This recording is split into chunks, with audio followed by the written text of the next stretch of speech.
Some mistakes are small. You grab salt instead of sugar for your coffee. You forget to record the season finale of a show you like. You text your boss a meme that was clearly meant for your significant other. Annoying, sure. Embarrassing, maybe. But they pass. The memory fades. Life goes on. And then there are other mistakes, the kind that don't just fade, they linger. They stain your memory, clinging to the inside of your skull like soot in a chimney.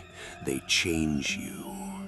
I made one of those mistakes.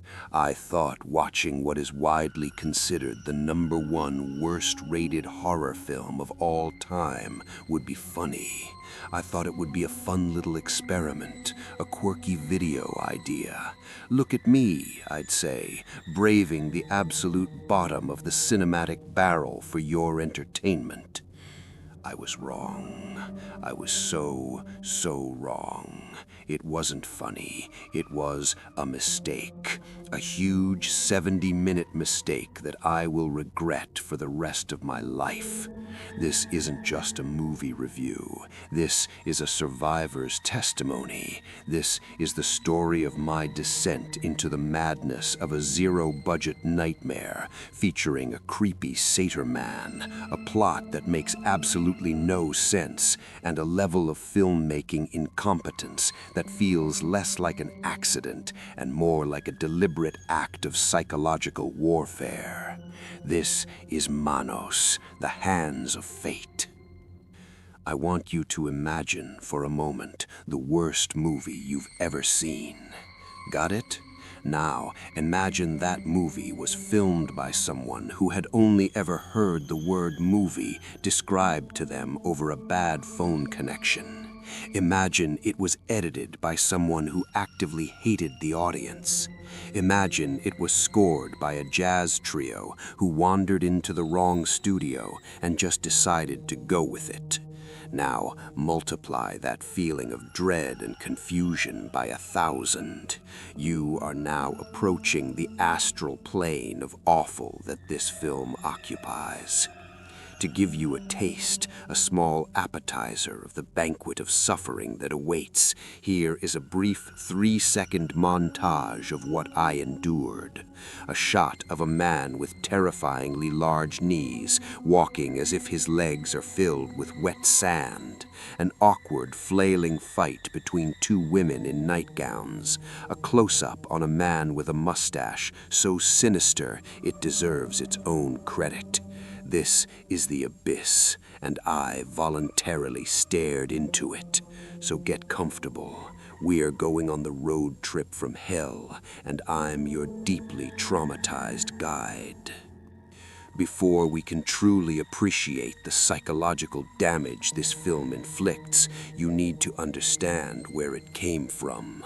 Manos, the hands of fate, wasn't born from a studio system. It wasn't conceived by a seasoned horror auteur. It was born from a bet. Yes, a bet. Harold P. Warren, an insurance and fertilizer salesman from El Paso, Texas, was in a coffee shop with an actual Hollywood screenwriter named Sterling Silliphant. Warren, in a moment of sublime weapons-grade hubris, claimed that making a horror movie wasn't hard at all, and he bet Silliphant he could make one all by himself. He then, reportedly, sketched out the initial idea for the script on a napkin right there in the coffee shop. This sounds like the beginning of an inspiring indie story, a tale of a plucky outsider showing up the Hollywood elite. It is not. It is the origin story of a cinematic atrocity. Warren raised a budget of just $19,000, hired actors from a local theater, promised them a share of the profits instead of wages, and set out to make his easy horror film. And the result of this bet, this napkin-scrawled fever dream, begins with one of the most audacious and soul-crushingly boring opening sequences in film history. The film is called Manos, the Hands of Fate, which is already redundant since Manos is Spanish for hands, so Hands, the Hands of Fate. It's a title that promises twice the hands, but delivers 0% of a coherent thought. The film opens on a car. A family, Michael, Margaret, and their young daughter Debbie, plus a poodle, are on vacation, and they are driving and driving and driving. I am not exaggerating when I say the first several minutes of this film are nothing but static, lingering shots of a convertible navigating the bleak, empty roads of the Texas desert. There's no dialogue.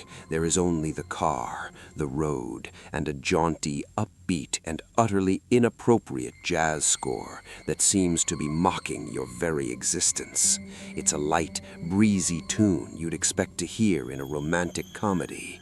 It has absolutely no place here, scoring a family's slow, inexorable journey towards their doom.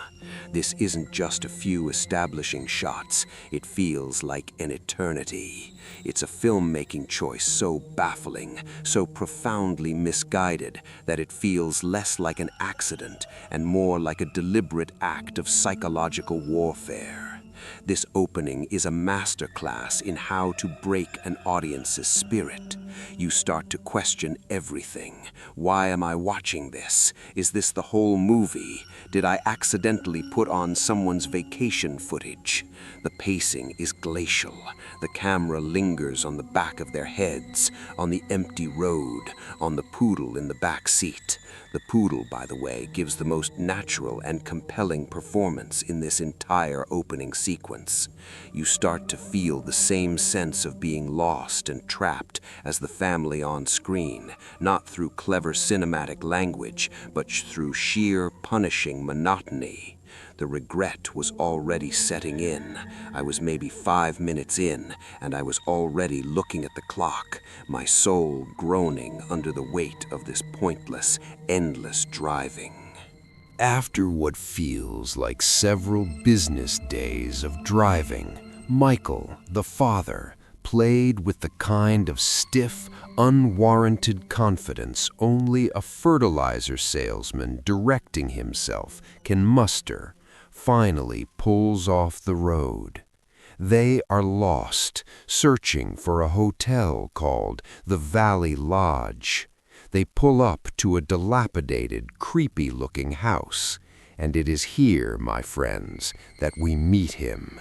It is here that the film transitions from mind-numbingly boring to hypnotically, terrifyingly weird. Out of the house shambles a figure.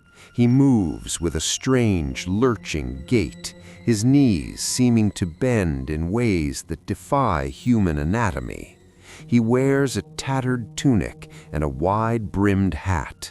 A haunting, repetitive, and deeply unsettling musical theme begins to play.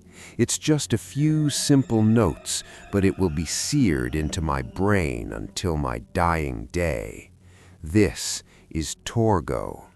He approaches the car, and in a slurred, halting voice that sounds like it's being transmitted from another dimension, he delivers his iconic line, "I am Torgo.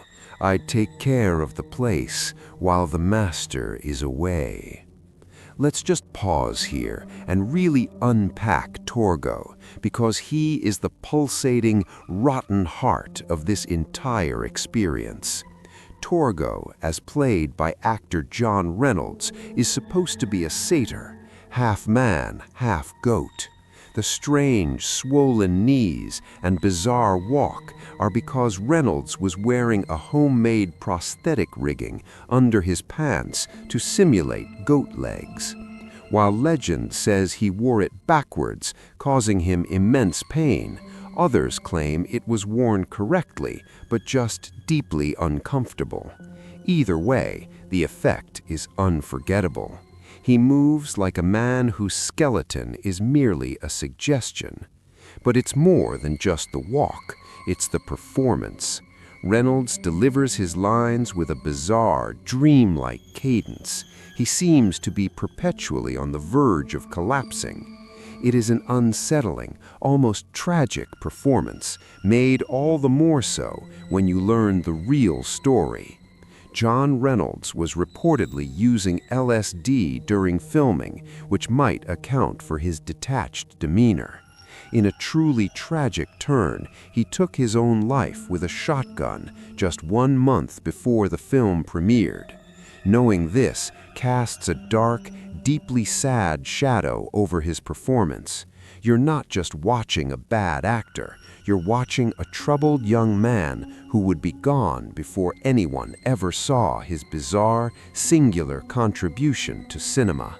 He was only 25 years old. Back in the movie, Michael, our hero, decides that despite Torgo's warnings, despite his wife Margaret's clear and entirely sensible objections, and despite the fact that this place radiates pure evil, they absolutely must stay the night. This is a classic horror movie trope, but here it feels different. Warren's portrayal of Michael isn't just foolish, it's aggressively, almost belligerently confident. He steamrolls over his wife's concerns with a paternalistic swagger that is a horror show all its own. Torgo reluctantly agrees, and the family enters. Inside, things only get stranger. On the wall hangs a large, ominous painting of a grim-faced man in black robes with a large black dog. This, Torgo informs them, is the master. The painting is haunting, and not in a good way. The family stands around looking stiff and uncomfortable, as if they're waiting for someone to yell "action," which, in all likelihood, they were. The camera, a 16mm Bell and Howell that could only record for 32 seconds at a time, forces every scene into a series of short, choppy, and awkward cuts. There are long, silent pauses where the actors just stand there. It creates an atmosphere not of tension, but of profound awkwardness, like watching a middle school play where everyone has forgotten their lines. The sound is a whole other dimension of failure. The entire film was shot without sound, and all the dialogue was dubbed in later. The voices are flat and often hilariously mismatched. All of the female characters, including Little Debbie, were apparently voiced by the director's wife, Norma. The result is that every line reading feels disconnected and bizarre. And then, Torgo's obsession with Margaret begins. He follows her, gets uncomfortably close, and tells her with his signature dream-like creepiness that the master will want her, but that he, Torgo, intends to keep her for himself. He even strokes her hair in a moment of skin-crawling intimacy that is genuinely more unsettling than most mainstream horror. It's supposed to be menacing, but it just comes across as pathetic, sad, and deeply, deeply weird. The descent into madness was accelerating. Just when you think things can't possibly get any stranger, the film decides to introduce a subplot that has no beginning, no middle, and no end. We cut abruptly to a teenage couple making out in a car, and that's it. That's the whole scene. We just watch them, in silence, for an uncomfortably long time. Then we cut back to the main story. This happens multiple times. We never learn who they are or why they are there. They are just there, kissing, forever. It is perhaps the most potent symbol of the film's central thesis: nothing matters. Back at the Lodge of Horrors, Michael discovers the family poodle, Peppy, is dead. The movie treats this with all the emotional weight of a misplaced set of keys. He and Margaret then stumble upon a horrifying sight: a group of women in sheer white nightgowns lying motionless on the ground. Standing over them is the master himself, now in the flesh. The master, played by Tom Naiman, is a choice. He's a tall man with a severe mustache, wearing a black robe adorned with two giant blood-red hands. He looks less like an ancient deity and more like a disgruntled high school drama teacher. His dialogue is just as absurd, delivered with a strange theatrical flair.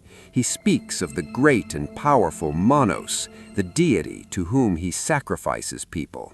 And what of his wives? Their role in this film is to do two things: stand around looking vaguely bored, and fight. Oh, the fighting. After the master awakens them, they begin to bicker, and for reasons that defy all logic, this escalates into a full-blown physical altercation. I need to dedicate some time to this fight scene, because it is not a scene so much as it is a temporal anomaly. It is an endurance test. Two of the wives begin to slap at each other, then more join in, until it's just a pile of women in nightgowns rolling in the dirt. There's no choreography, there's no impact. It's just a flailing, chaotic mess that goes on and on and on. The camera just sits there, dispassionately observing this bizarre spectacle. It is the cinematic equivalent of leaving the microwave on for 20 minutes after your food is already cooked. You watch it, first with confusion, then with amusement, and finally with a kind of existential despair. You realize that Harold P. Warren is just killing time. He has 70 minutes to fill, and by God, he is going to fill them. This scene broke something in me. The combination of the pointless conflict and the sheer length of it all pushed me past the point of simple criticism. I was no longer watching a movie. I was being held hostage by it. My notes from this point devolve into a series of frantic questions. Why are they fighting? Why is it still going? Have I died? And this is my punishment. If you are somehow enjoying my suffering, if my slow, agonizing descent into cinematic hell is bringing a smile to your face, then first of all, there might be something wrong with you. But second, please consider liking this video and subscribing.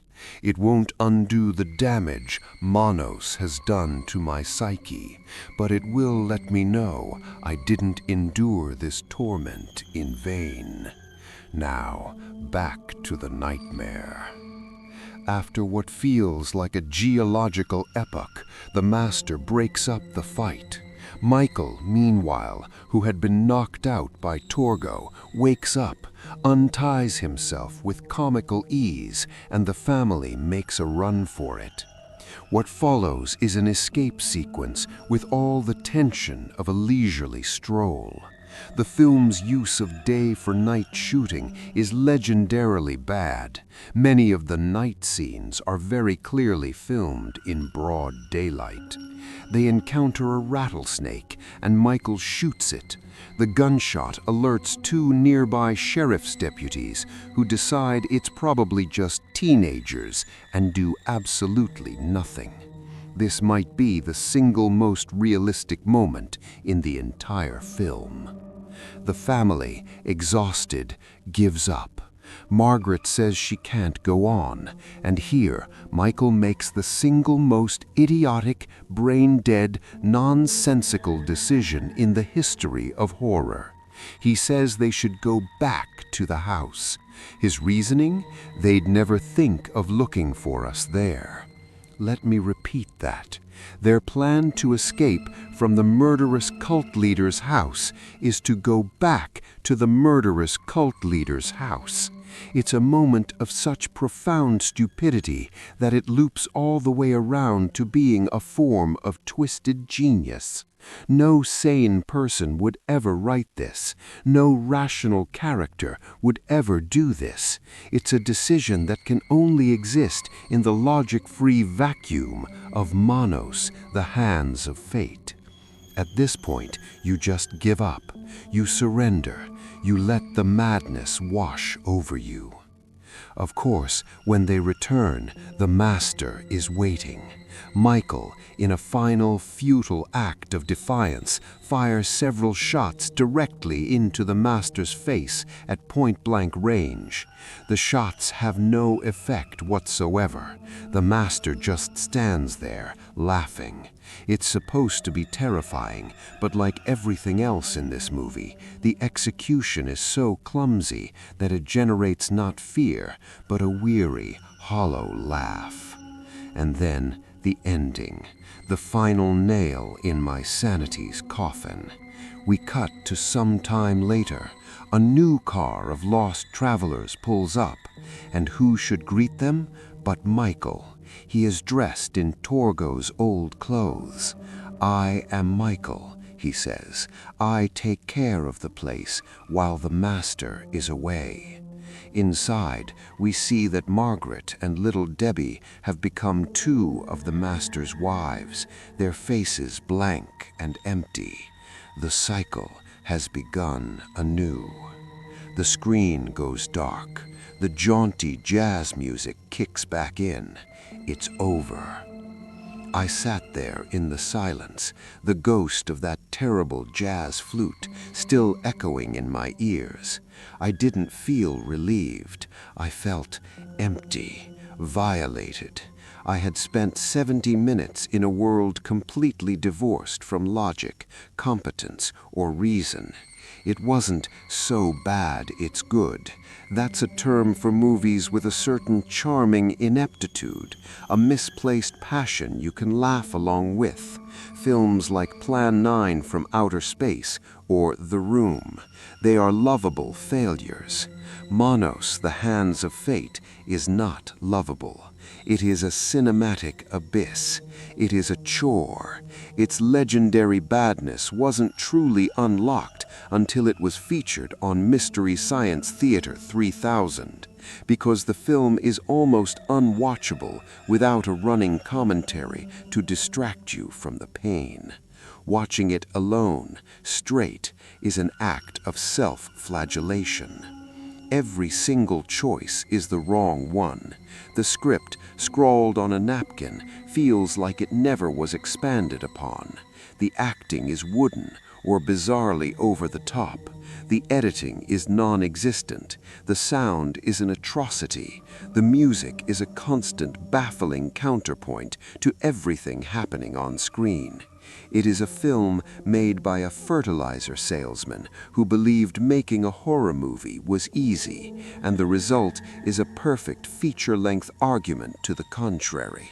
Harold P. Warren won his bet, but humanity lost. He proved he could make a movie. He did not, however, prove he could make a good one. Upon its premiere, the cast and crew themselves reportedly laughed and groaned at the finished product. Then it faded into obscurity, a forgotten relic, before being resurrected as a cult object of mockery decades later. So, do I regret it? Yes, I regret every second. I regret the endless driving. I regret the creepy, sad stare of Torgo. I regret the baffling catfight. It's a movie that doesn't just waste your time. It actively makes you feel dumber for having watched it. My experiment was a failure. I didn't find it funny. I found it punishing. It was a journey into the heart of cinematic darkness, and I have come back a changed man. I have seen the bottom, and its name is Manos. So what's the takeaway from all this? Is there a lesson? Perhaps it's that some legends are true. Sometimes the movie that everyone says is the worst movie ever made actually truly is the worst movie ever made. It's not an ironic masterpiece. It's not a hidden gem of unintentional comedy. It's just a void. An incompetent, boring, and profoundly strange void. Would I recommend it? Absolutely not. not unless you have a deep-seated desire to experience sensory deprivation and confusion at the same time. But if you must, if your curiosity is too strong, do not do what I did.